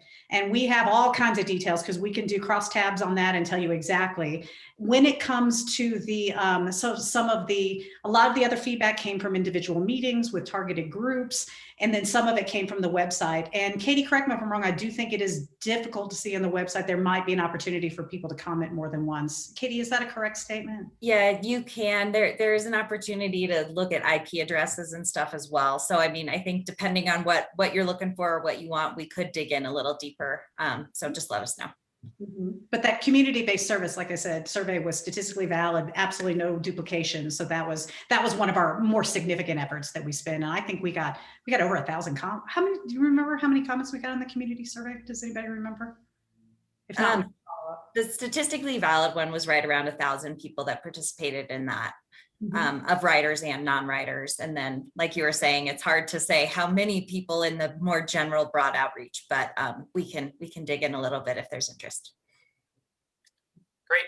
Yeah, it's just helpful to really compare apples to apples and know what that base number is. Absolutely. And with the IP numbers, where they are. You know, are we getting a ton of comments from one particular geographic area over another to help put those comments in context, given it's 3 million people in 2,400 square miles. Those comments might be sort of related to the way in which they currently receive service. And just want to make sure that different comments are not getting disproportionate weight, or that we're not getting a disproportionate amount of comments from one particular area and viewing that as everyone's comments. Absolutely. No, I appreciate that feedback, definitely. And the other thing I would mention on that is that we, in the first round, we did have the commenting map also. That was, people could drop a pin geographically, so we could, have that visual indicator of, where in the region we're hearing from. And I think that's a good opportunity to inform social media, to do, some targeted marketing. And we will look right now, especially at the idea wall, of who we're hearing from and hopefully get the word out if we're having empty in areas of the region we're not hearing from. Terrific. Thank you. There's some questions about how long we are leaving the survey out. It's going to be up for another 6 to 8 weeks, because really this phase is going to get us through roughly July, because then we're going to switch kind of our focus, and we're going to go from sort of these broad-ended questions, what do you think our strategies are? And then later in the summer, we're going to be able to actually start putting some strategies out and having people do prioritization exercises and discussions and things like that. So really to the end of July, we'd be keeping that open. So thank you for everybody's questions on that. Commissioner Levy, absolutely love to partner with your outreach. If you want to give us a contact, we could reach out through you or reach out directly to their contact to help us get the word out. We would love that support. Let's see, what other questions do we have? Danny, you had a question. Is the future scenario conversation next time dealing with the 250,000 by 2050 number we spoke about earlier? Yeah, Holly? so yeah, I'll jump in here. So I will say that based on this feedback, I think we'll do a little bit of adjusting around that. One of my hopes to make sure that it's meaningful dialogue that we're having and responding to some of the input that you've given us here. One of the things that we're doing, and I'm not sure if how much we'll have available, but if you were at our last meeting, you remember Michelle Bina with Cambridge Systematics provided us some information on the travel model, and they are doing some modeling for us that gives us some estimates around if we move to more of a remote work schedule versus a not remote works, and the level of that we do if we move to an automated fleet, if we move to, they have a bunch of different levers that they'll pull on the model to help us understand how travel patterns change within our region. And again, it's not perfect, but it's the best tool we have to help us understand how travel patterns could change in a 2050 time and just get us pointed in a positive direction. So I'd like to present, hoping that we'll have some preliminary information on that for you that will inform the 250,000 number that we talked about today. Based on the conversation today, I'd like to, I need to put that in my hopper, and I think that it would be good for us to consider how we look towards that broader goal that you have identified. I think there's some really meaningful conversation to have there. I just have to figure out how to frame that. So hopefully we can do that by the next meeting. Then just the last couple of wrap-ups. Walter sent us some examples of some of the workforce challenges that he's seeing, especially related to safety. So we appreciate that context. Jamie Lewis had a comment about last mile. Good idea saying, that RTD has this larger purchasing power. So maybe there's an opportunity to partner, helping out with capital purchasing for local communities, maybe procuring those all together. I think that's great feedback. Director Williams, thank you for getting our link out on your Dr. Mac newsletter. I appreciate that. And Brian just kind of had a reminder about that our travel demand modeling will always be closely coordinated with the Dr. Cog model, obviously. Yes, and actually, Doug, I would love to take you up on looking at some of the scenarios that you have already completed. I think that would be useful information as we talk about that 250. Right. Well, we're about at our time. We probably have time for one more question if anybody has it. Any other thoughts, any other questions? I don't know, Bill or Brian, did you have anything you wanted to sort of close us out with?